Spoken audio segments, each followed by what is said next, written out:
The following content is provided under India's first open courseware program. Your support will help RJ Academy continue to offer high-quality educational resources for free. Quantum chemistry के starting के lectures के अंदर हम लोगों ने basics को पढ़ा, commutator को पढ़ा, हर्मेटिसिटी को पढ़ा, आइगन वैल्यू इक्वेशन को पढ़ा, आइगन फंक्शन को पढ़ा, नॉर्मलाइजेशन को पढ़ा, प्रोबेबिलिटी को पढ़ा और इन सारे कंसेप्ट्स के बाद हम लोगों ने पढ़े कुछ पोस्टुलेट और पोस्टुलेट के अंदर आपके पास क्या थे, मॉडल्स है जिनकी स्टडी हम लोग यहाँ पर कर रहे हैं। पार्टिकल इन बॉक्स मॉडल आपका हो चुका है, चाहे वो 1D का हो, 2D का हो या फिर 3D का हो, उसके कॉरस्पॉन्डिंग क्वेश्चंस भी आप लोग कर चुके हो। लास्ट क्लास के अंदर हम लोगों ने हाइड्रोजेनिक एटम को स्टार्ट किया था और उसके बारे में जब इंट्रोडक्शन मैंने आपको दिया था लास्ट क्लास के अंदर। आज इस क्लास के अंदर हम लोग पढ़ने वाले हैं कि आखिर आपका 1s ऑर्बिटल, 2s ऑर्बिटल या फिर 2p ऑर्बिटल के लिए आपका रेडियल वेव फंक्शन क्या होगा या फिर कैसे आप लोग उनके ग्राफ्स को ड्रॉ करते हो और उन ग्राफ्स के फीचर क्या क्या हो सकते हैं, उन सभी चीज़ों की बात करेंगे आज के इस क्लास के अंदर। तो चलिए शुरू करते हैं इस क्लास को, लेकिन उससे पहले इंट्रो।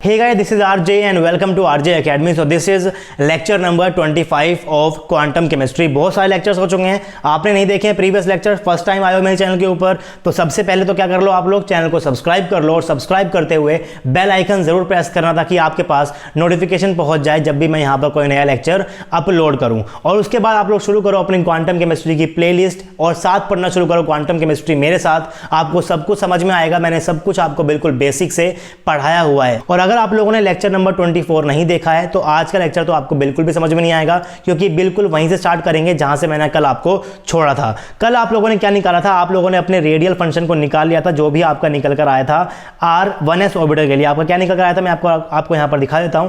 जो आपका रेडियल फंक्शन था वो आपका बराबर निकल कर आया था n इंटू में e raise to the power minus r upon में a नोट। आपने यूज किया था इस इक्वेशन का, जिसको आप लोगों ने लास्ट क्लास के अंदर याद भी कर लिया था। रो आपका बराबर होता है 2zr अपॉन में n नोट के बराबर। ये आपके पास क्या है, l है e raise to the power minus rho by 2। ये क्या आपके पास एसोसिएटेड लुगेरे है।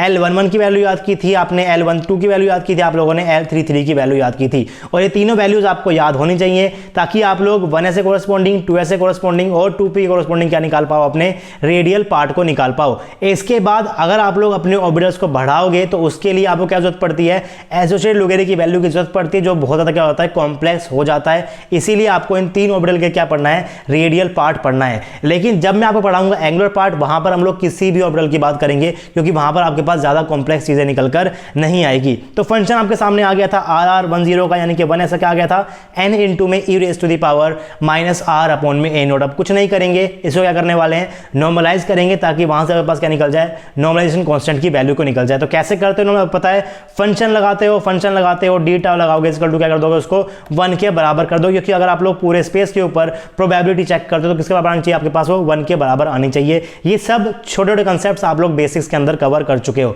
तो मैंने क्या किया हुआ है, नॉर्मलाइज किया है R10 इंटू में डी टाउ, और डी टाउ के पास क्या होगा, देखिए बात कर रहे हैं सिर्फ और सिर्फ रेडियल वाले पार्ट की, तो सिर्फ r वाला पार्ट ही लूंगा मैं यहाँ पर डी टाउ का। वो क्या होता है आपके पास, r स्क्वायर dr होता है। इसकी जो आगे वाला पार्ट होता है वो आपके पास थीटा आ जाएगा, फाई आ जाएगा, उसको मैं यहाँ पर इंक्लूड नहीं करूंगा। अपने R10 की वैल्यू को यहाँ पुट किया, यहाँ पर पुट किया। इसको जब आप लोग इंटीग्रेट करोगे तो इसको इंटीग्रेट करना मैंने आपको सिखाया था जब मैंने आपको निकलवाई थी average values of hydrogen atom की कोरस्पॉन्डिंग। जब भी आप लोग निकाले थे एवरेज वैल्यू तो कुछ इस फॉर्म का आपके पास क्या आया था कि इंटीग्रेशन आया था, जिसके डायरेक्ट वैल्यू का मैं यहाँ पर यूज कर रहा हूँ। डायरेक्ट मैंने क्या कर दिया, इसका इंटीग्रेशन लिख दिया है। कैसे इंटीग्रेट करते हैं उसके लिए आप लोग प्लीज लेक्चर देख लो, average values for hydrogen atom. वहां पर मैंने इस इंटीग्रेशन को अच्छे से डिटेल में आपको बताया था कि कैसे आपका ये इसके बराबर हो जाता है। लेकिन यहाँ पर वो इंपॉर्टेंट नहीं है, आपको पता है कि कैसे आप लोग नॉर्मलाइज करते हो। तो कुछ नहीं किया हुआ है, उस इंटीग्रेशन को सोल्व किया हुआ है। आपकी जो भी एन की वैल्यू निकल कर आई उसको मैंने क्या कर दिया, अपने फंक्शन के साथ यहाँ पर वैल्यू को अटैच कर दिया। तो आपके पास क्या निकल गया है, पूरा रेडियल पार्ट निकल चुका है आपके 1s ऑर्बिटल का। इसको नॉर्मलाइज कैसे करते हैं आपको पता होना चाहिए। गेट के अंदर क्वेश्चन आ चुका है कि आपको रेडियल पार्ट गिवन था, सिर्फ और सिर्फ क्या गिवन था आपको, n इंटू में e raise to the power minus r upon में a नोट। और आपसे पूछा था कि ये जो नॉर्मलाइजेशन कांस्टेंट है भाई ये किसके बराबर होता है। तो अगर आपको 1s ऑर्बिटल का रेडियल फंक्शन डायरेक्टली याद होगा तो आप लोग डायरेक्ट लिख पाओगे 2 अपॉन में a नोट की पावर 3/2 के बराबर होता होता है, कैसे निकलता है, उसके लिए आप लोग यहाँ पर नोट्स को देख सकते हो, साथ साथ अपने नोट्स बनाते रहो ताकि बाद में आप लोग इन चीज़ों को आराम से रिवाइज भी कर पाओ। तो नॉर्मलाइजेशन कांस्टेंट कैसे निकालते हो वो बता चुका हूँ, इंटीग्रेशन कैसे सॉल्व करते हो वो बता चुका हूँ, डायरेक्ट यूज करके मैंने क्या निकाल लिया, अपने 1s ऑर्बिटल का रेडियल पार्ट को मैंने यहाँ पर लिख दिया है। ये आपके पास क्या है, radial function of 1s orbital of hydrogen atom है। तो इस तरीके से आप लोग क्या निकालते हो, अपने फंक्शन को निकालते हो। अब इंपॉर्टेंट ये कि जो आपके पास फंक्शन निकल कर आया है इसका आप लोग क्या कर लो, ग्राफ प्लॉट कर लो, क्योंकि ग्राफ से पता चलेगा कि भाई नोड कितने हैं, आपके फंक्शन की मैक्सिमम वैल्यू कहां पर है, मिनिमम वैल्यू कहां पर है, वो सब बातें पता चलती है आपको ग्राफ से, राइट। तो आपको पता है कि जो आपका फंक्शन निकल कर आया है ये मैक्सिमम कब होगा, जब आपके पास क्या हो, ये पूरा मैक्सिमम हो। ये तो क्या है भाई, आपके पास कांस्टेंट है तो इसका तो कोई सवाल यहां पर होगा नहीं, यानी कि आपका क्या हो जाए, e raise to the power minus r upon में जो a नोट है ये आपका जो है वो मैक्सिमम हो जाए। अब e raise to the power minus का r अपॉन में a नोट है, a नोट क्या होता है भाई, आपके पास पॉजिटिव क्वांटिटी होती है, r क्या रहेगी, हमेशा आपके पास क्या रहने वाली है, पॉजिटिव ही रहने वाली है, r यहां पर नेगेटिव नहीं हो सकता, क्योंकि r आपके पास क्या है, डिस्टेंस है इलेक्ट्रॉन का न्यूक्लियस से, तो वो तो कुछ ना कुछ पॉजिटिव रहेगा, उसकी नेगेटिव वैल्यू नहीं हो सकती। न्यूक्लियस के अंदर तो आपका इलेक्ट्रॉन नहीं रह सकता, तो उसकी r की वैल्यू क्या होगी, आपके पास पॉजिटिव होने वाली है। तो अगर ये पूरा पॉजिटिव है और e के ऊपर आपके पास पावर जो है साथ में क्या है, माइनस है, अगर आप लोग बात करते हो e raise to the power minus x की मैक्सिमम वैल्यू की, तो वो कितनी हो सकती है भाई, आपके पास 0 ही हो सकती है। वो भी कब होगी, जब आपके पास x क्या हो जाए, आपका जो x है वो क्या हो जाए, आपके पास 0 के बराबर निकल कर आ जाए, यानी कि आपके पास क्या हो जाए, आपका जो e raise to the power minus का r अपॉन में नॉट है क्या हो जाए, आपके पास e raise to the power 0 हो जाए। इसका मतलब क्या है कि जो आपके पास r अपॉन में a नोट है आपके पास क्या हो जाए, 0 के बराबर हो जाए। इसका मतलब जो आपका r है वो क्या हो जाए, 0 के बराबर हो जाए। तो भाई आपका फंक्शन मैक्सिमम तभी होगा जब आपके पास r की वैल्यू क्या होगी, आपके पास 0 होगी, यानी कि ओरिजिन के ऊपर जो आपके पास रेडियल पार्ट है 1s ऑर्बिटल का वो क्या होने वाला है, आपके पास मैक्सिमम होने वाला है। अब बात करते हैं कि आखिर 0 कब होगी, तो 0 के लिए भी ये तो कांस्टेंट है, इसकी बात नहीं करेंगे, यानी कि जब आपका e raise to the power minus r upon में a नोट क्या हो जाए, 0 हो जाए, तब आपके पास फंक्शन क्या हो जाएगा, 0 हो जाएगा। आपको पता है कि e raise to the power minus का इनफिनिट क्या होता है, आपके पास 0 के बराबर होता है, तो यानी कि किसके बराबर हो जाए, आपके पास e raise to the power minus infinite के बराबर हो जाए। कंपेयर करोगे तो कैसे लिखोगे, r अपॉन में a नोट क्या है, आपके पास इनफिनिट के बराबर है, यानी कि जो आपका r है वो क्या है, इनफिनिट के बराबर है। तो r इक्वल टू 0 क्या है, बाउंड्री कंडीशन है, r इक्वल टू इनफिनिट क्या है, बाउंड्री कंडीशन है। तो बाउंड्री कंडीशन के ऊपर आपका जो फंक्शन है क्या है, पहले मैक्सिमम था, फिर 0 हुआ है अगली बाउंड्री के ऊपर। तो अगर 0 बाउंड्री के ऊपर ही हुआ है तो ऑब्वियसली मिनिमा तो यहां पर आने का चांसेस ही नहीं है। मिनिमा कब आएगा, पहले मैक्सिमा, फिर 0, फिर मिनिमा, फिर 0, फिर मैक्सिमा। अब पहला मैक्सिमा कहां पर आ रखा है, r इक्वल टू 0 पे आ रखा है, उसके बाद इनफिनिट के ऊपर जाकर फंक्शन क्या हो गया, आपके पास 0 हो गया, यानी कि मिनिमा वाला केस यहां पर जनरेट होगा ही नहीं। और आप लोग यहां से डायरेक्टली अपने ग्राफ को प्लॉट कर सकते हो। r110 लिया है मैंने y एक्सिस के ऊपर, यहां मैंने क्या ले लिया, अपने r को ले लिया है ओरिजिन के ऊपर, यानी कि r इक्वल टू 0 के ऊपर ओरिजिन के ऊपर जो फंक्शन वो क्या रहेगा, आपके पास मैक्सिमम रहेगा। उसके बाद जो आपका फंक्शन वो कैसे होने वाला है, एक्सपोनेंशियली डिक्रीज होगा, और r इक्वल टू इनफिनिट के ऊपर फंक्शन क्या रहेगा, आपके पास 0 हो जाएगा। तो ग्राफ आपके पास कुछ इस टाइप का आ जाएगा, और इस ग्राफ से आप दो बातें समझ गए हो। पहली बात क्या, कि आपका जो r10 है जो ओरिजिन के ऊपर वो क्या आपके पास क्या है, नॉट इक्वल टू 0 है। देख लीजिए आपके पास जो फंक्शन निकल कर आया कि आपके पास नॉट इक्वल टू 0 है। उसके बाद जो आपके पास रेडियल नोड निकल कर आया, यहां पर क्या निकल कर आपके पास 0 निकल कर आ गया। अगर मैं बात करता हूं 1s ऑर्बिटल की, तो उसके बाद आपके पास n क्या है, 1 के बराबर है। आपका जो रेडियल नोड है वो क्या निकल कर आ गया, आपके पास 0 निकल कर आ गया। तो यहां से आप लोग बोल सकते हो कि शायद आपके नोड का फॉर्मूला क्या होने वाला है, n माइनस का 1 होने वाला है, जैसा कि आपका पार्टिकल इन बॉक्स मॉडल के अंदर था। लेकिन ये फॉर्मूला नहीं निकलेगा। अभी तक के स्टडी के हिसाब से आपने क्या देखा है, n 1 है, नोड कितना आ गया आपके पास, 0 निकल कर आ गया। क्या पता कि वो क्या हो आपके पास n माइनस 1 के बराबर हो, लेकिन नहीं होता। लेकिन यहां से आपने कोई चीज सोची है। अब क्या करते हैं, आगे बढ़ते हैं, अपने 2s के ग्राफ को प्लॉट करते हैं, राइट। तो radial part of 2s orbital of hydrogen atom, hydrogen है तो z क्या हो जाएगा, 1 के बराबर हो जाएगा। 2s है तो 2 क्या है, n क्या है, 2 के बराबर है। s मतलब क्या है, l आपका 0 के बराबर है। n की, L की और Z की वैल्यू का आप लोग पुट कर दो अपने रेडियल वाले पार्ट के अंदर, जो किसके बराबर है, 2ZR अपॉन में n a नोट की पावर L इंटू में e raise to the power minus ZR upon में n a naught associated Laguerre n plus L ऊपर क्या आपके पास 2L प्लस का 1 है। तो n की, L की, Z की वैल्यू को पुट करोगे तो आपके पास कुछ इस टाइप की फॉर्म आ जाएगी R20 की, यानी कि आपके पास क्या है, radial part for 2s orbital है। तो फॉर्म क्या आ गई, e raise to the power minus R upon में 2a नोट इंटू में L21, और L21 की वैल्यू क्या होता होती है आपके पास 2 माइनस के रो के बराबर होती है। रो क्या होता है आपके पास 2 माइनस का जेड आर अपॉन में एन ए नोट होता है। तो यहां पर भी क्या करूंगा मैं, जेड की वैल्यू को पुट करूंगा और एन की वैल्यू को पुट करूंगा। तो कुछ नहीं किया हुआ है, 2 माइनस का रो है, जेड की वैल्यू को पुट किया है, एन की वैल्यू को पुट किया है। आपके पास जो फंक्शन बन जाएगा वो क्या बन जाएगा, R20 is directly proportional to, ये पूरा क्या बन जाएगा पास 2 माइनस का इस 2 से 2 कट जाएगा, बन जाएगा आर अपॉन में ए नोट। तो इसको मैंने क्या कर दिया है, आगे लिख दिया, क्या बन गया R20 is directly proportional to 2 minus are upon में ए नोट इनटू में E raise to the power minus are upon में 2 ए नोट। कैसे कैसे कर रहा हूं, स्टेप बाय स्टेप बता रहा हूं, तो हर एक चीज को आपको ऐसे ही फॉलो करना है। प्लीज आप लोग अपने नोट्स बनाते रहिए ताकि बाद में आप चीजों को रिवाइज कर सको। अगर आपको विजिबिलिटी में कोई भी प्रॉब्लम हो रही है तो नीचे कमेंट बॉक्स में कमेंट कर सकते हो, राइट। अगर आपको चीजें दिखाई नहीं दे रही है तो प्लीज कमेंट बॉक्स में कमेंट कीजिए ताकि मैं आपको उसका सॉल्यूशन भी दे सकूं। आप लोग नोट्स अपने साथ साथ बनाते रहना। उसके बाद जैसे ही आप लोगों ने यहां पर प्रोपोर्शनलिटी कांस्टेंट को हटाया है, आप यहां पर क्या लगाओगे, एक कांस्टेंट को लगाओगे जिसको आप लोग क्या बोलते हो, नॉर्मलाइजेशन कांस्टेंट बोलते हो, जिसकी वैल्यू आप लोग इजीली निकाल सकते हो थ्रू नॉर्मलाइजेशन। कैसे करते हैं वो आपको मैं यहां पर कर नहीं दिखा रहा हूं, करना आपको आता है, बहुत बार हम लोग वो चीज को कर चुके हैं। तो जैसे ही आप लोग इसको नॉर्मलाइज करोगे, फंक्शन क्या बन जाएगा आपका, R20 बन जाएगा 1 अपॉन में √8 ए नोट की पावर 3/2 इनटू में 2 माइनस का आर अपॉन में ए naught e raise to the power minus are upon में 2 ए नोट। यानी कि ये जो वैल्यू किसी बार आपके पास निकल कर आई है, नॉर्मलाइजेशन कांस्टेंट के बराबर निकल कर आई है। तो निकाल कर देखो कि क्या आपकी वैल्यू भी यही निकल कर आ रही है, क्या आपका फंक्शन भी यही निकल कर आ रहा है। क्वेश्चन डायरेक्टली आ सकता है, वो आपको एक फंक्शन दे देगा और आपसे पूछ लेगा कि इस एन की वैल्यू क्या है। 1s के लिए आ चुका है तो 2s के लिए भी आ सकता है। जो इंटीग्रेशन की जरूरत पड़ेगी वो वही फॉर्म की जरूरत पड़ेगी जो हम लोग पहले पढ़ चुके हैं। तो कुछ भी यहां पर आपके पास चेंज नहीं होने वाला है। उसके बाद हम लोग क्या करने वाले हैं, प्लॉट ड्रॉ करेंगे। उससे पहले क्या देख लेते हैं कि आपका फंक्शन मैक्सिमा कब होगा, मिनिमा कब होगा, जीरो कब होगा, ताकि आप लोग ग्राफ को इजीली प्लॉट कर सकते हो। तो R20 इज मैक्सिमम व्हेन, देखिए भाई ये तो क्या है, कांस्टेंट है। जब क्या हो जाए आपके पास ये वाला पार्ट क्या हो जाए, पूरा की पूरा आपके पास मैक्सिमम हो जाए।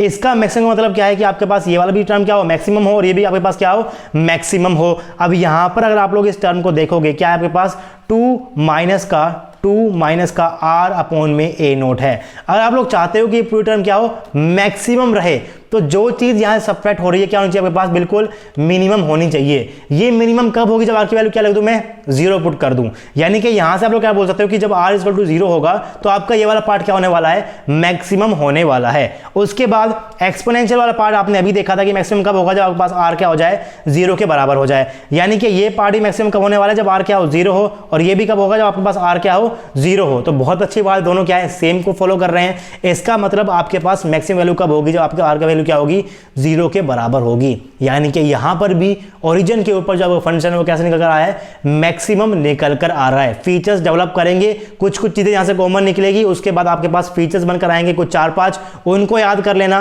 सारे के सारे क्वेश्चंस आप लोग आराम से यहां पर कर पाओगे। अब बात करते हैं कि आपका जो R20 है वो 0 कब होगा, तो ये वाला पार्ट कब 0 होगा और ये वाला पार्ट कब 0 होगा, यही दो बातें हमें यहां पर देखनी है। इस पार्ट की बात कर चुके हैं, 0 कब होता है, जब आपके पास क्या हो, R = हो। लेकिन यहां पर एक पार्ट आपके पास एक नया जनरेट हो गया, ये 0 हो जाएगा जब आपके पास क्या हो जाए, 2 माइनस का आर अपॉन में नोट क्या हो जाए, 0 हो जाए। यानी कि आर आपके पास क्या हो जाए, 2 ए नोट के बराबर हो जाए। यानी कि आपके पास एक रेडियल नोड निकल कर आ गया at 2 a naught for 2s orbital of hydrogen atom. Origin के ऊपर मैक्सिमम है, 2 ए नोट के ऊपर क्या हो गया आपके पास, 0 हो गया।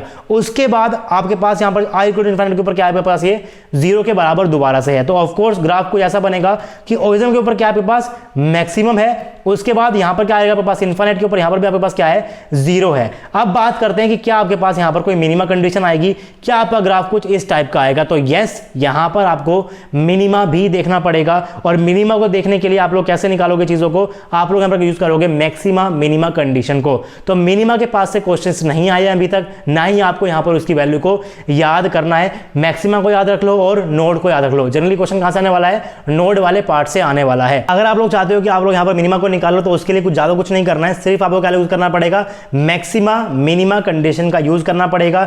यानी कि आपको क्या करके देखना पड़ेगा, आपका जो फंक्शन है उसको आप लोग क्या करो, आपका जो R20 है उसको डिफरेंशिएट कर दो dr के रिस्पेक्ट में, इसकी वैल्यू 0 के बराबर पुट करो। जिस भी r के ऊपर आपका ये डिफरेंशिएशन 0 आएगा उसके ऊपर क्या होने वाला है आपके पास, मिनिमा होने वाला है, मिनिमा ही होगा। चेक करने के लिए क्या करते हो आप लोग, डबल डिफरेंशिएशन करते हो R20 का, नीचे करते हो आप लोग dr का स्क्वायर। अगर आपके पास ये नेगेटिव निकल कर आता है तो मतलब कि आपके पास यहाँ पर ये मैक्सिमा है, लेकिन अगर ये पॉजिटिव निकल रहा है इसका मतलब जो आपके पास r के ऊपर 0 आया उसके ऊपर आपके पास क्या है, मिनिमा है। ये आप लोग यूज करते हो फिजिक्स के अंदर, मैथ्स के अंदर, केमिस्ट्री में इसका ज्यादा यूज नहीं करते हो, इसीलिए मिनिमा को हम लोग इस केस के अंदर नहीं पढ़ने वाले हैं। लेकिन अब देखते हैं कि आपका जो ग्राफ आएगा वो ग्राफ किस तरीके का आता है। तो ग्राफ बना दिया है, यहां पर क्या लिया है R20, यहां पर क्या लिया है मैंने r को लिया है, इस एक्सिस पे मैंने क्या लिया है r को लिया है, राइट। 2s ऑर्बिटल की बात कर रहा हूं तो आपको पता है कि ओरिजिन के ऊपर r = 0 के ऊपर फंक्शन क्या होने वाला है, आपके पास मैक्सिमम होने वाला है। r = 0 के ऊपर आपके पास ये पूरा पोर्शन क्या हो जाएगा, यहां पर सिर्फ आपके पास आ जाएगा 2 बच जाएगा, राइट। r = 0 के ऊपर ये क्या बन जाएगा, r = 0 के ऊपर आपके पास 1 बन जाएगा।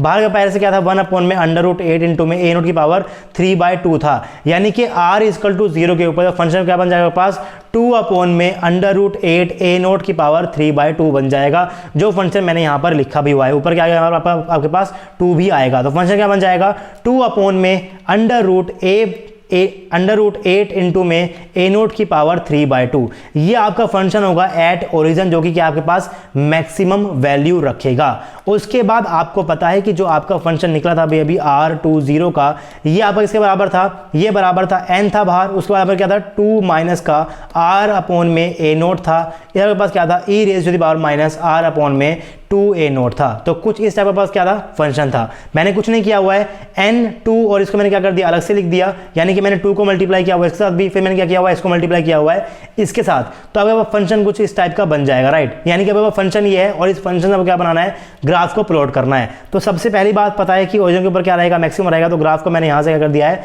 स्टार्ट कर दिया है। करेक्शन कर लेना, यहां पर क्या आएगा मेरे पास, ऊपर 2 भी आएगा, 2/√a a0 की पावर 3/2, राइट। मैक्सिमा से मैं क्या कर रहा हूं, स्टार्ट कर रहा हूं।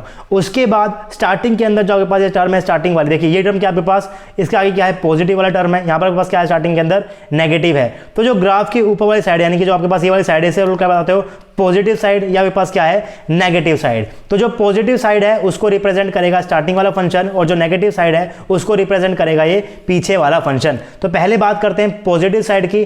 फंक्शन यहां पर क्या है, 2 है, e⁻⁻r/में 2a0 है, यानी कि r के साथ वो क्या हो रहा है, एक्सपोनेंशियली डिक्रीज हो रहा है, क्योंकि नेगेटिव साइन भी है। तो जो ये वाला आपके पास ग्राफ बनेगा, आप लोग क्या कर लो, सीधा सीधा इसको एक्सपोनेंशियली यहां से डिक्रीज कर दो, राइट। ये कहां पर आके 0 होगा, आपके पास 0 होगा 2a0 के ऊपर, क्योंकि आपने देखा कि आपका जो नोड है वो कहां पर निकल कर आया है, 2a0 के ऊपर आपका नोड निकल कर आ गया है। उसके बाद आप चलेगा जो नेगेटिव साइन के अंदर, तो नेगेटिव साइन के अंदर जो आपके पास फंक्शन है वो कौन सा पार्ट यहां पर डिफाइन करेगा, तो आप लोग यहां पर कह सकते हो कि जो आपका पीछे ये वाला पार्ट है ये यहां पर फंक्शन को डिफाइन करेगा। यहां पर वेरिएबल क्या क्या आपके पास, माइनस का r है, e⁻⁻r/में 2a0 है, यानी कि अगर आपके पास फंक्शन अगर कुछ इस टाइप का आता है, r इंटू में e⁻⁻r या फिर -r इंटू में e⁻⁻r, तो इनका ग्राफ किस टाइप का आएगा, वो ग्राफ मैंने यहां पर आपके लिए बना रखा है, किस टाइप का ग्राफ आपका यहां पर बनता है।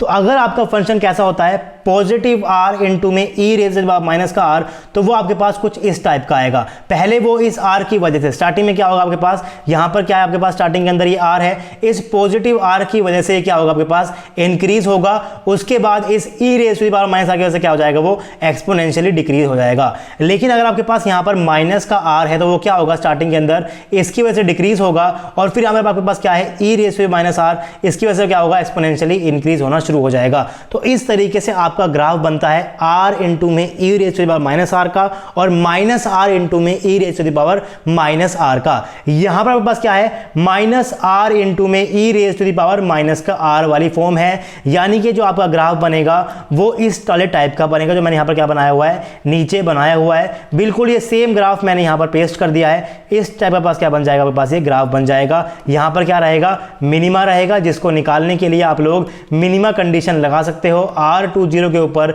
डिफरेंशिएशन को 0 के बराबर पुट कर दो, उसके बाद डबल डिफरेंशिएशन को आप लोग पॉजिटिव के बराबर पुट कर दोगे, तो आप लोग प्रूव कर दोगे कि जो भी आपका R यहां से निकलेगा उसके ऊपर कंडीशन आपके पास क्या है, मिनिमा है। लेकिन इस वैल्यू को आपको याद करने की कोई जरूरत नहीं है, ना तो अब तक एग्जाम में आई है, ना ही वो आपसे एग्जाम के अंदर देगा। लेकिन यहां पर इंपॉर्टेंट बात यह है कि आपके पास यहां पर निकल कर आ गया एक नोड, यानी कि जो आपके पास रेडियल नोड है वो क्या है, 1 के बराबर निकल कर आ गया, और जो आपका R20 है वो मैक्सिमम है किसके ऊपर, ओरिजिन के ऊपर। ऊपर। तो R10 भी आपका ओरिजिन के ऊपर मैक्सिमम था, R20 भी आपका ओरिजिन के ऊपर मैक्सिमम है। R1s के अंदर एक भी नोड नहीं था, लेकिन यहां पर आपके पास क्या है, एक नोड निकल कर आ गया।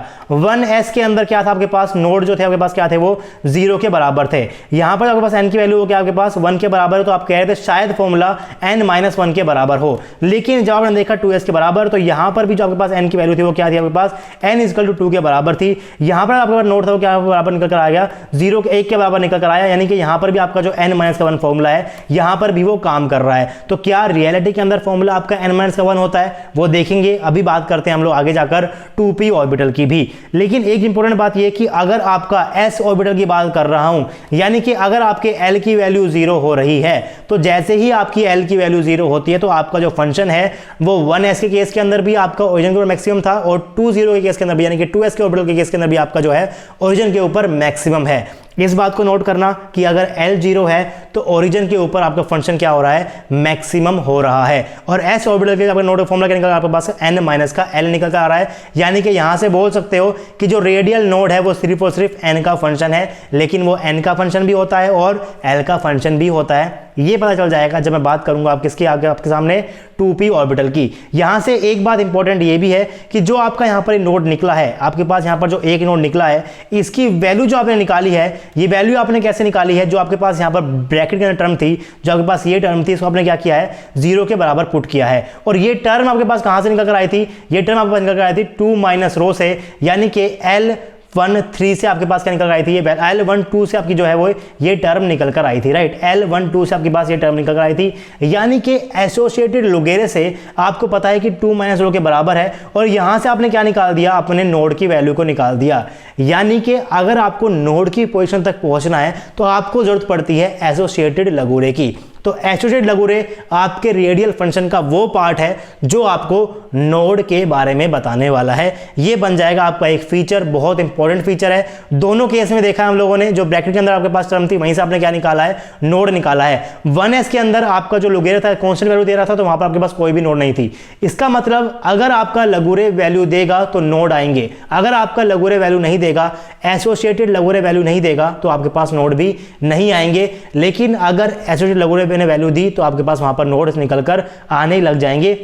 चीजों को और समझते हैं, अब बात करते हैं radial part for 2p orbital for hydrogen atom. तो n क्या है भाई आपके पास, n=2 है, p के लिए l क्या होता है, l=1 है, हाइड्रोजन z क्या है, 1 है। इस सब की वैल्यू को पुट कर दो अपने फंक्शन के इसके अंदर।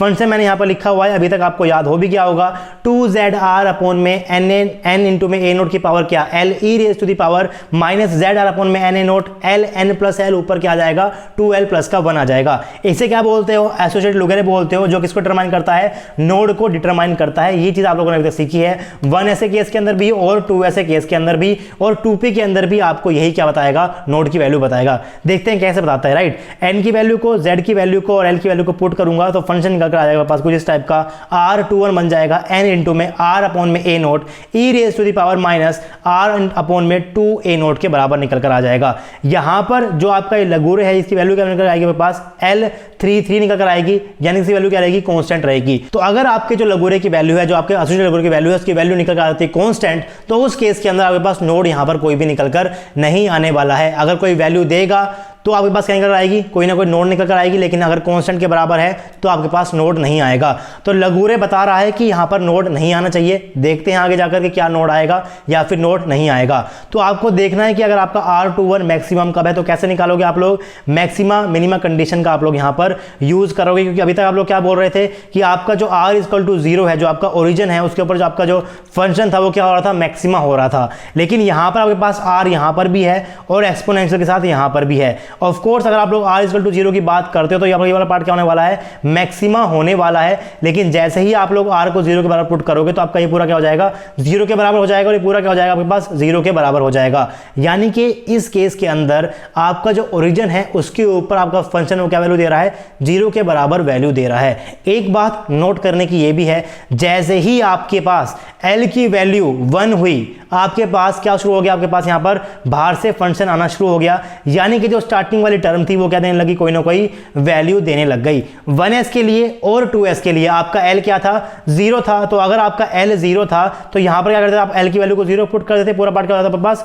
1 हो जाता था। और इस केस के आप लोग क्या बोलते थे कि आपका जो ओरिजिन है उसके ऊपर आपका फंक्शन क्या होता था, मैक्सिमम होता था।